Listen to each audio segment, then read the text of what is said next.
Welcome to Horizon. We're very glad you're joining us today. We are continuing this morning in our Shape series, and this morning we are looking at circles. I got a song, ain't got no melody. I'm gonna sing it to my friends. I got a song, ain't got no melody. I'm gonna sing it to my friends. Will it go round in circles?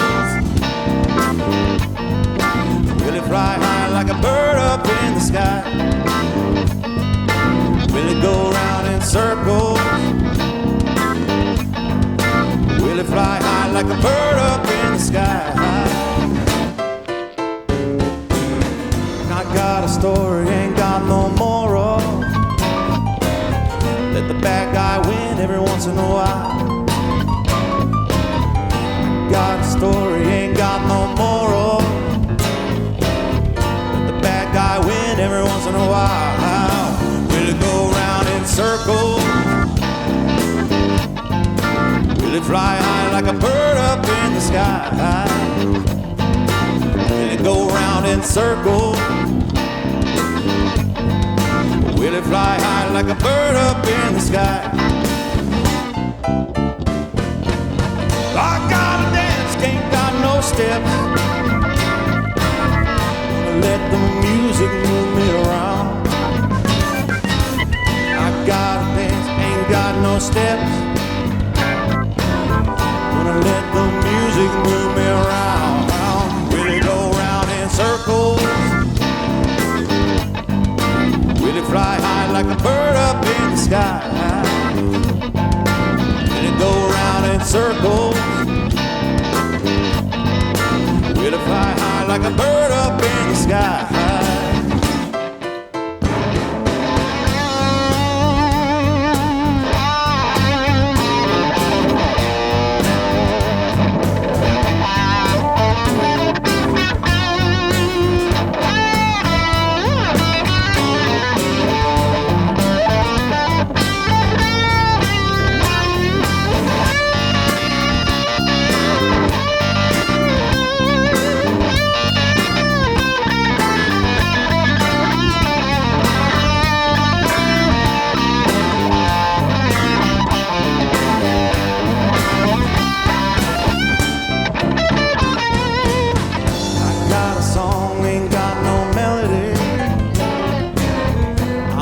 Singing to my friends.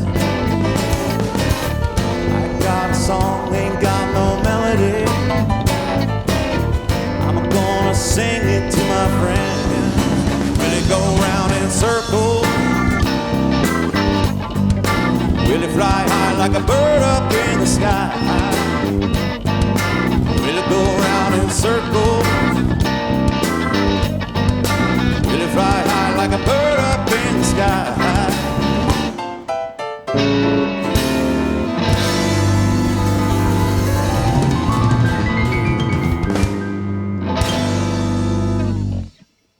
Well, I don't know about you, but I love that song.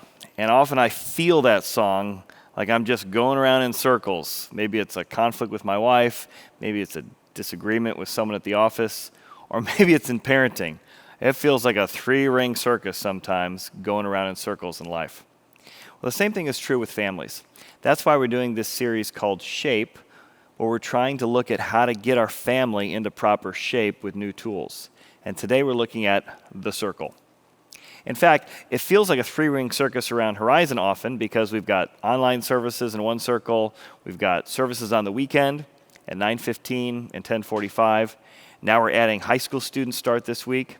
And just last week, we had a sold-out event for our children's program. In fact, let me show you a few photos of this. It was pretty exciting because we had an escape from Candyland. And the escape from Candyland was an opportunity for families to gather together, social distance, but at least could talk to one another and play some games with one another. And as they were playing games with one another, it was just such a fun event where families could laugh together, interact together, and ultimately escape from Candyland. So, as you can see, everyone had a real ball and excitement last week. Well, today, we're going to continue in our series, and one of the tools I like to offer you is the tool of a circle. we're going to look at the process of rotating through the circle and what are the stages we can use when we're parenting, when we're confronting, or when we're challenging someone. Because the truth is, as you'll see in this next parable, we all deal with conflict. And if we don't deal with it well, we turn a whole life into a 3-ring circus. Hope you enjoy. One day, a young man named Milo gathered all of his friends with an idea. We're a talented bunch. Let's form a circus. He drew 3 rings in the sand and pointed to all of his pals. Jeff, you're a fine athlete. You can even walk a tightrope. Kim and Kate, you're gymnasts. How about you guys balance on top of one another? Ha! Tim lifted weights, and Wendy could do a handstand. Milo looked toward red-headed Ronnie. You can be our clown. Stacy's dog could do a trick or two, and Jerry offered to juggle some bowling pins. Now Milo declared himself ringmaster, and the group started practicing. Milo painted posters with some bombastic signs and adjectives. He then bought a tent. They were ready to go. He stood out front. Ladies and gentlemen, he beckoned, get your tickets for Milo's marvelous circus. Astonishing acts, magical attractions, feats of agility, wonder, and hilarity. My 3-ring circus will be the best ever seen, he thought. He rehearsed the cast relentlessly, critiquing every move. If someone made a mistake, he roared, wrong! Do it again. He began to resent their lack of talent. Now, Ronnie was the first to go. Your act just isn't funny enough, the perfectionist shouted. Get out! Jerry juggled 3 pins beautifully, but Milo wanted 4. He just couldn't do it. You're out of here! And he was gone. Now, soon enough, Milo's shouting scared Stacy's pup, and she left too. At dress rehearsal, Milo paced frantically, sniping at the remaining friends. Do better, or you'll embarrass me at tonight's world premiere. The exhausted troupe practiced and practiced and practiced. Terrible, he barked. Again! Finally, it was showtime. At showtime, the crowd all showed up and their audience took their seats.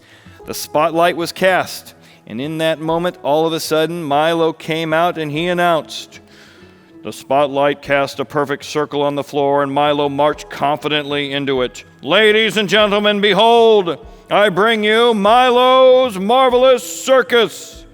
He turned his heel, sweeping his arm in a broad, inviting gesture, and all of a sudden Milo gulped as he realized the 3 rings were empty. Well, I'm not sure things worked out for our ringmaster exactly what he thought. That's why we're looking at the circle today. In fact, in the book of Galatians, Paul is writing to a group of people who have conflict and teaching them different stages of dealing with conflict. In fact, in Galatians chapter 6, verse 1, it says, Brethren, if anyone is overtaken, that's stage 1 of our circle. At some point, we're going to be overtaken with gossip, with lust, with selfishness, etc. When somebody's overtaken in a trespass, that's when you actually give in to the trespass. You who are spiritual, you who are more mature, your goal is to restore people who are in that circle with a spirit of gentleness. So, we all go through the circle. We get overtaken. We end up being tempted. We end up needing accountability with gentle truths so that we can be restored, right? So those are the stages the Bible talks about. Whether you've ever been caught gossiping or maligning someone, or maybe you've had to, as a manager, call somebody for behavior that was inappropriate in a meeting. We've all done it. And the same thing's true with kids, right? With kids, we've all had to say, hey, honey, you're being selfish. Talking to a teenager or even a 20, 30-year-old, hey, what you said the other day really made your mom mad or your dad mad or whatever it is. We've all had to find ways to confront, to guide, to gently nudge people when they get out of alignment. And we need that as well, right? We need managers to clarify expectations, let us know when we've crossed over the line. And one way or another, we end up either hearing the truth gently from someone who loves us, or we hit the wall, right? It's the addict that hits the wall and it hurts so bad they have to change. What is the spirit or what is the stages we need to go through to help someone who's caught in a trespass? Well, the secret Paul offers is the idea that helping someone around the circle requires seeing myself in the circle. I need to realize I'm equally capable of being overtaken. I'm equally capable of trespass. I'm equally in need of accountability, and I especially need to be restored. And it's that spirit of grace and forgiveness and gentleness that allows me to come to someone who I might be ticked off at or mad at and help restore them in a spirit of gentleness. So today we're going to look at those 4 stages to ask ourselves some inner work before we help our kids, our coworkers, our boss, our friends restore themselves when they get caught in a difficult issue. So let's look at those stages together. The first stage is the stage we all will find ourselves in eventually, which is we're overtaken, right? We're overtaken by doing something we know we shouldn't have done.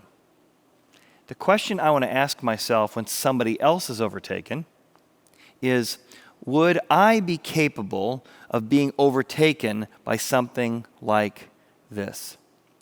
See, this is why the main message of the Bible extracts the real problem of judgmentalism.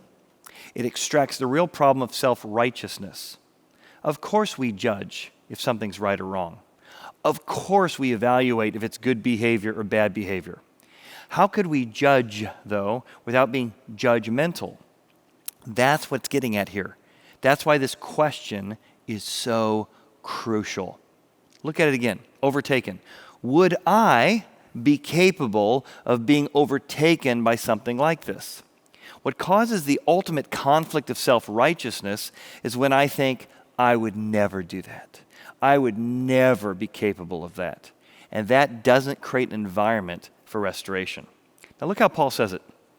Brethren, let's remember we're a family here. Let's remember we're colleagues here. Let's not forget, though we disagree, we're brothers here. If a person is overtaken, right? Something came over them, they weren't thinking right, they weren't behaving right. In any trespass, you who are spiritual, think of that like mature. If you're the mature person, hopefully in a parenting relationship, we're being more mature than our teenagers, more mature than our kids. But the same thing is true in a work environment. You who are more mature should restore such a one in a spirit of gentleness, lest you too become tempted. So that's the idea here, that the first stage of confronting someone or helping someone be restored after a trespass is to ask yourself a question. Now, what do I mean? Well, that humility. Can I look inside myself and say, man, I've done stuff like this. I have been tempted to do stuff like this. I've almost or have been overtaken by those kind of feelings, those kind of thoughts, or those kind of ideas, right? That's the idea of this circle. I need to scope my own life. What's going on in me that I might need to extract self-righteousness-wise so I can approach this maturely. I can't tell you how many times as a parent I blew up with my kids at whatever age, 6, 16, now they're in their 20s. And I blew up because of some degree of impatience because I thought I knew better than them, which I did at one level, but it turned into self-righteousness rather than gentle parenting. Now, what does it mean to scope yourself? Well, there's a lot of ways to do this. One of the ways we scope ourselves is we see ourselves accurately. I remember when my son Quinn was first born. I have a tendency to be a very permission-giving parent, and I've got a real high factor for risk in my life. So my daughter was playing tennis in those days, and so I brought little baby Quinn to the tennis match. And all the 7th and 8th grade girls wanted to hold little Quinn. Now, I, of course, said, sure. So what did I do? I took Quinn and I handed him to my daughter. And she's holding him, doing a perfectly fine job, and she starts handing it to her friends on the team, which is great. So I'm just enjoying Quinn being enjoyed by Sierra and all of her teammates. But oh my goodness, did I get death stares from the other moms, right? All these moms around me are just looking at me like, how dare you? That's so unsafe. I can't believe you're putting a child in a stranger's arms. Now, I could feel the judgment. I could feel the looks. I could see them gossiping and whispering at each other, right? But you know what? It didn't bother me because while they were judging me, I was judging them. Look at these overprotective helicopter parents who are never going to let their kids do anything.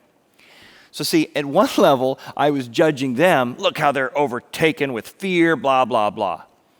But I had to scope myself and say, oh, wow, I'm actually guilty of the very thing I'm judging them for. I'm judging them while they're judging me.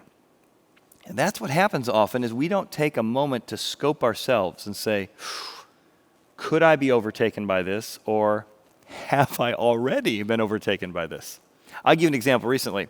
I got a boat that I love going out surfing on. So I've got this surfboard that surfs right behind the boat.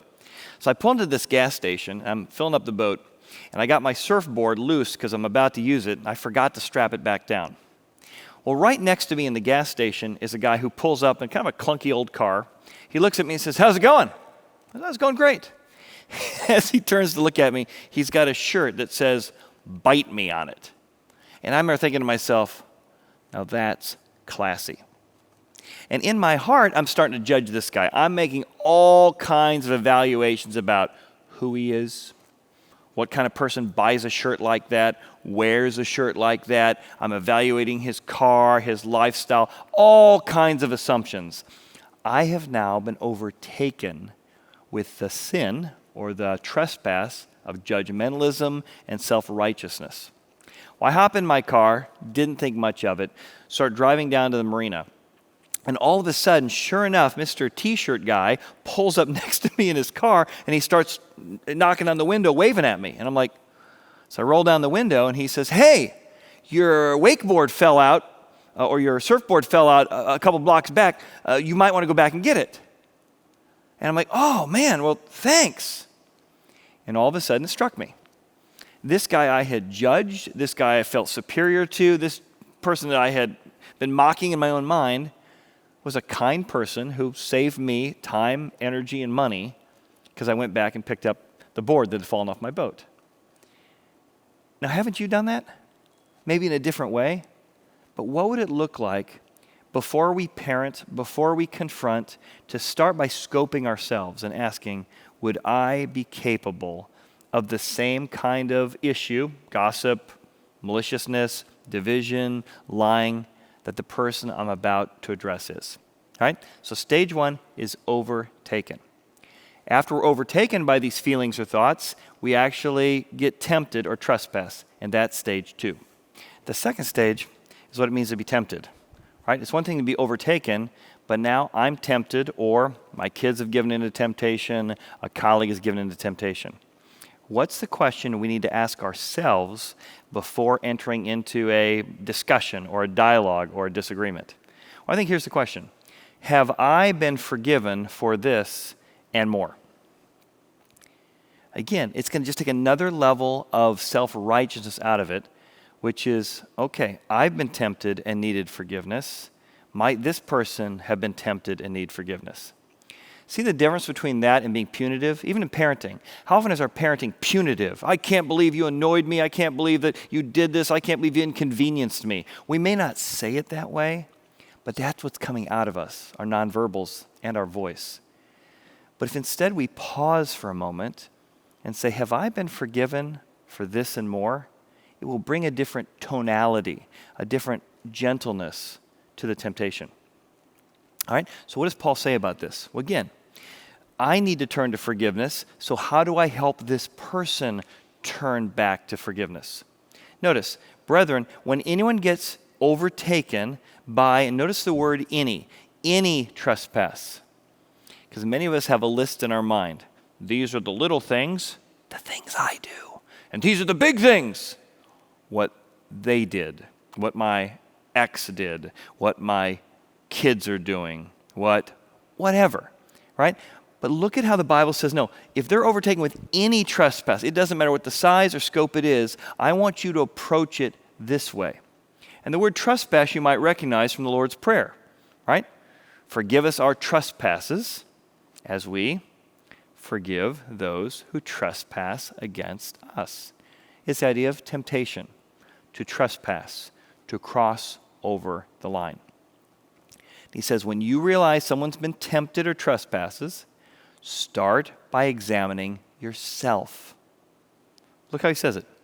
You who are spiritual or mature, restore, that's the goal, such a one in a spirit of gentleness, and consider yourself, lest you also be tempted. Tempted to judge, tempted to think you're better than them, tempted to think that you are somehow more forgivable than they would be. Now, several years ago, here at Horizon, we had a gathering of leaders who came to hear some of the top speakers in the country at a leadership conference. I remember after the conference that day, we were listening to Joseph. He's the writer of a book called Crucial Conversations. We're having a dialogue in the atrium with leaders discussing how to have better crucial conversations. And Joseph was sharing about how it's the little things that if we don't address it with the right tonality can blow up a marriage or blow up a company. He shared a funny one. He said that one day he just came into the bathroom, finished brushing his teeth, set the brush down, went to bed. His wife followed him into the bedroom and said, "This really frustrates me." "What?" "I have asked you so many times not to, when you're brushing your teeth, to rinse off the sink and to get splatter all over the mirror. Could you at least wipe it down? And I feel like you're not listening to me because this is the fourth or fifth time I brought it up." So I immediately got defensive. I explained it wasn't personal, it wasn't I forgot, it wasn't I didn't value her. You know, it was kind of I had this speed brush, and so the speed brush I had a big battery, and that's kind of what caused the splatter. I made lots of excuses. And she's like, "No, that's ridiculous." And she walked away. Well, he felt, as we all do in these situations, I'm right. She handled this poorly. And he said to himself, I realize I need to help her mature in the way she handled this or didn't handle this well. So he said, I decided to sleep on the couch that night so she would know and have time to think about what she has done. Right? What's that self-right? I would never have done that. I would never have confronted my wife this way. He said he woke up the next day. The kids got up. He and his wife pretended like nothing was wrong. They had that perfunctory activity you do when you know you've had a fight and not resolved it. You're kind of handing out dishes and talking around the kids. And then that evening, sure enough, he went back and got in bed, but it was stone cold silence. Kind of going through the motions of marriage, but not talking about the issue. And he sat there in bed, waiting. Surely now she'll realize how much she owes me, the apology she owes me, what she's done wrong. This is a great opportunity, now that I'm here, for her to finally make things right. Well, to his chagrin, he's laying there in bed waiting for that apology, and he starts hearing deep breathing. She's fallen asleep, and he can't believe it. He can't believe that she's fallen asleep and wasn't taking this moment to apologize for what she said, how disrespectful it was, even after he gave her this incredible education of some space for the last day and a half. And he looked over and he said, and the light was coming in through the window, and she just looked hideous, just like hideous. This woman who would disrespect me and not appreciate me and not apologize to me. And he says, I sat there and I realized, wow, what is broken in me? Now I began to think about why I married her, why I love her, how I had not been sensitive to her, how I had not responded to her. I started thinking there in that bed that I was the one that was defensive. Maybe I'm the one that owes her an apology. And the next day, well, he said before the next day, he said, in that moment, as he began to examine his own heart, what he needed to be forgiven of, the things he had done wrong, he said, it was like I looked over a minute ago, it was like my wife looked hideous, and she looked beautiful again. Just changing his own outlook, changing his own heart, examining his own need for forgiveness, changed his outlook on the whole situation. Then the next morning, he looked at her. She got out of bed, felt pretty good, and then realized they were still fighting. Her shoulders went up. You know that thing you do when you're kind of tense? And he said, "Hey, can I talk for a moment?" She's like, "Yeah." He said, "I need to apologize." And he could see her shoulders go down. A little more openness, a little more acceptance. He said, "You know what? You have told me this many times, and I haven't made it a priority, and I'm sorry. I love you, and I want to be more sensitive to you, and I'm sorry that I let 48 hours go by before getting to the bottom of this." As he shared that day, that crucial conversation, he gave that personal one and several business ones, and we as a business team here in the atrium, we're talking about how often we don't have a crucial conversation because we haven't created the environment where the people we're talking to feel safe enough that when we confront them, they feel like we're really trying to restore them, not punish them. And we as leaders at the church began to look at our environments. How do we bring that same tonality of humility, of I'm equally temptable and equally in need of forgiveness to bear in our conversations? So we've looked at stage 1. What does it mean to be overtaken? Stage 2, to be tempted. Now let's look at stage 3. Stage 3, he talks about considering yourself, and he goes on in verse 4 and says, let each one examine his own work. Again, examine yourself before you step into this thing. In fact, later in the passage, he says some things about how to distinguish when you're confronting someone. How do you know when something is a temptation and something is somebody just making bad decisions? Like, it's a real trespass. I had several people over the years have met me back after a service and said, "Chad, I've got a relative who's got an addiction to gambling. I've got a relative who asks everybody in the family for money to feed their medical addiction of overusing prescription drugs. I've heard alcohol, all kinds of different scenarios." And I've said, well, the next verse in Galatians helps give you a tool for knowing the difference between when to help someone and when someone's caught in a trespass. Here's what it says in Galatians 6:2. Bear one another's burdens. Then if you jump down a little bit, he says, but each one shall bear his own load. All right, well, what's the difference between a burden and a load, and how is that helpful? A burden is like a crushing weight, and a load is like a backpack. Every person needs to carry their own backpack. And as our kids develop, as our employees develop, they need to carry their own backpack, which means what? They need to be able to handle their own emotions. Your job, regardless of what happens, is to handle yourself maturely, not to lose your temper, or when you do, to go back and apologize. If it comes to addiction or money, there's a crushing weight. Oh my goodness, look what happened to you in your life. This is a burden. It's a one-time thing. Let's all come around and help lift up this crushing burden. However, if these are day-to-day responsibilities, that's your load.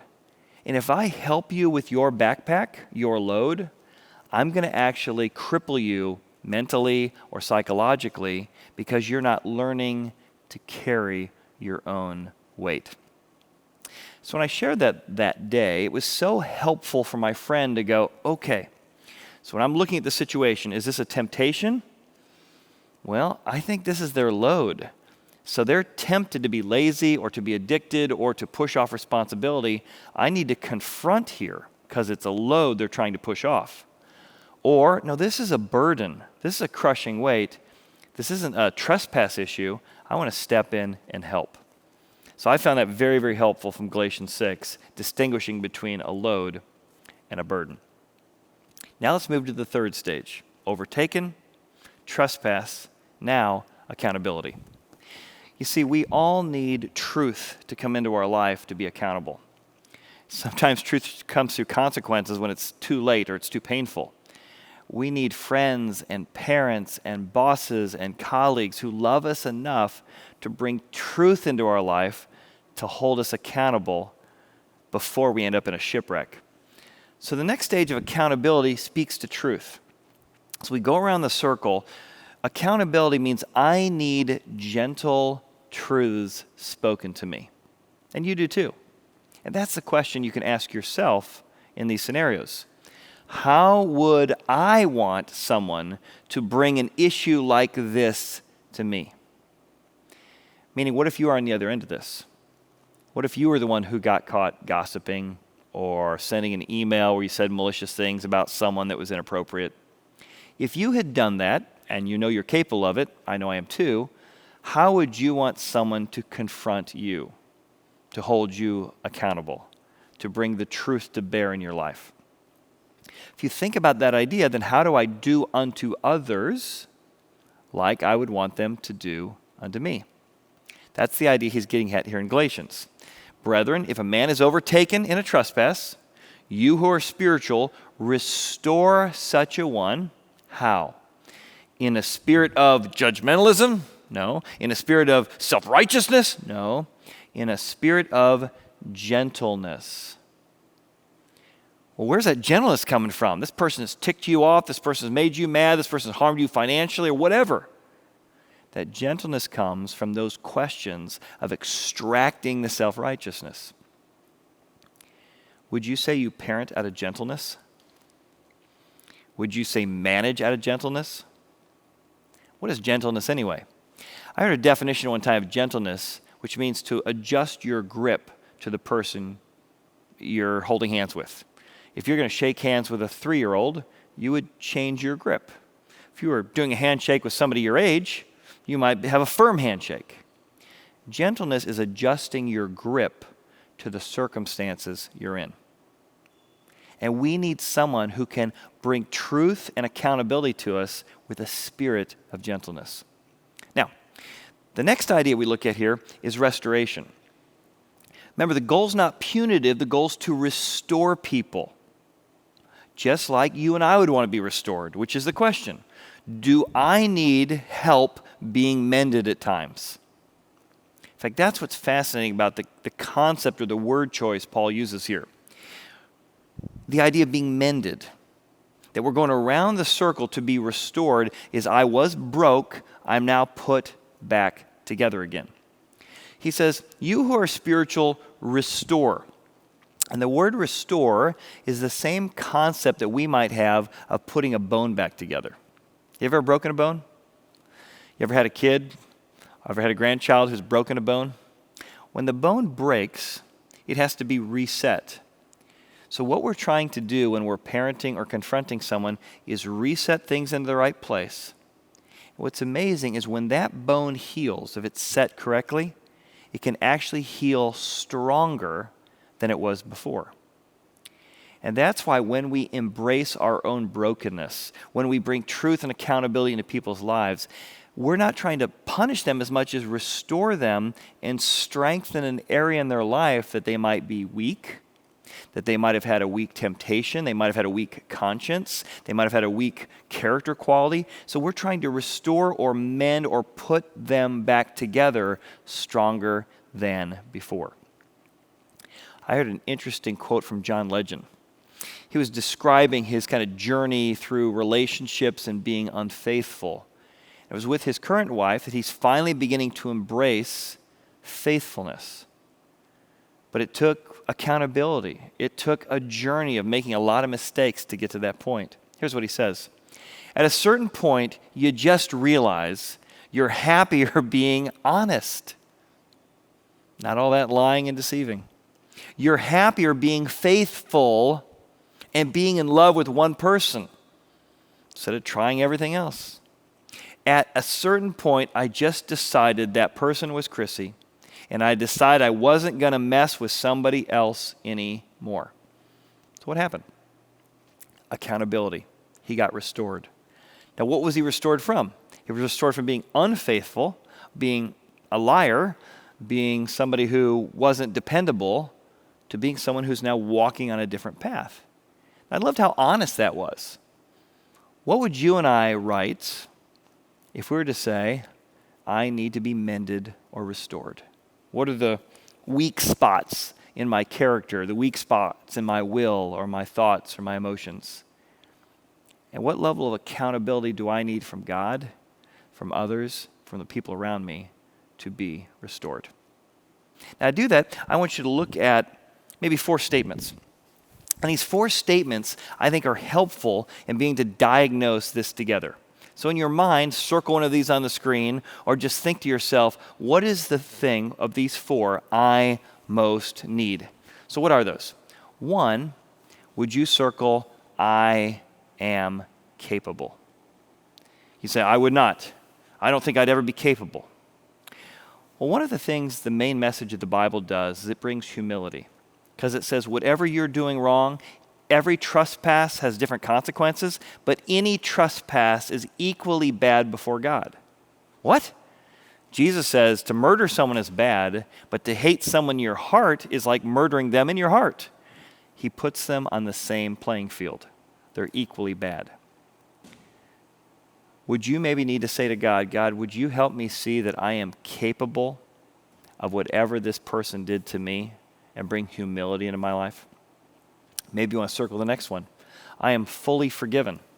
The main message of the Bible is that you can be forgiven of everything you've done. What does that include? Well, it includes past, present, and future.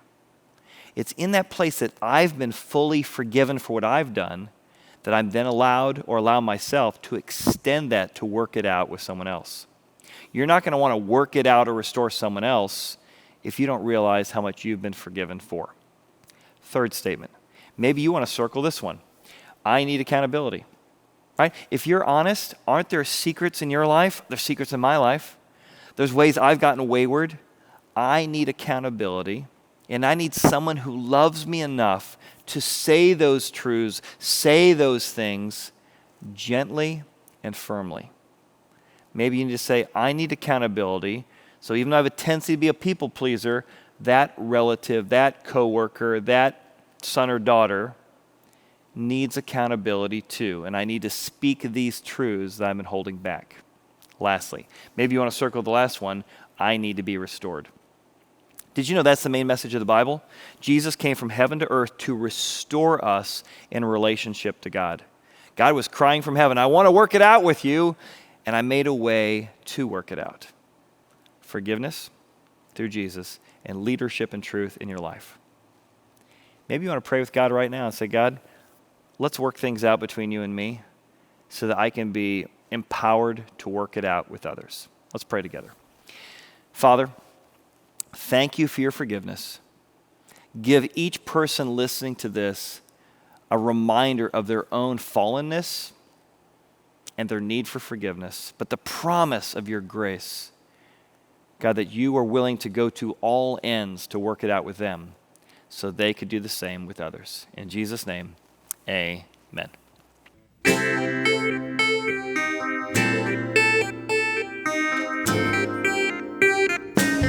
Rather see things my way. Do I have to keep on talking till I can't go on? While you see it your way, when the risk of knowing that our love may soon be gone. We can work it out. We can work it out. Think of what you're saying. You can get it wrong and still you think that it's alright. Think of what I'm saying. We can work it out and get it straight or say goodnight. We can work it out. We can work it out. Life is very short and there's no time for fussing and fighting, my friend. I have always thought that it's a crime, so I will ask you once again. Try to see things my way. Only time can tell if I am right or I am wrong. Why you see it your way? There's a chance that we might fall apart before too long. We can work it out. We can work it out.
tonight.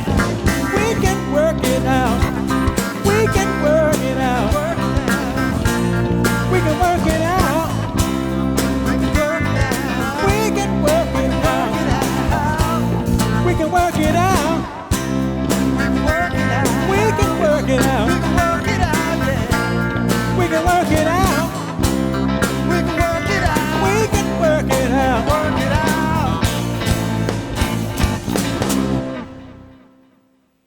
Well, thank you so much for joining us today. If you'd like to join us next week, you can get online at the horizoncc.com/reopen website and make your reservations for either here in the chapel live with us or outside in the terrace and the tent. And also we'd like to let you know that Authentic Manhood is starting back up in mid-September. So if you'd like to get registered for that, go to horizoncc.com/manhood and get your reservations for that. We hope to see you next week and have a wonderful Sunday afternoon.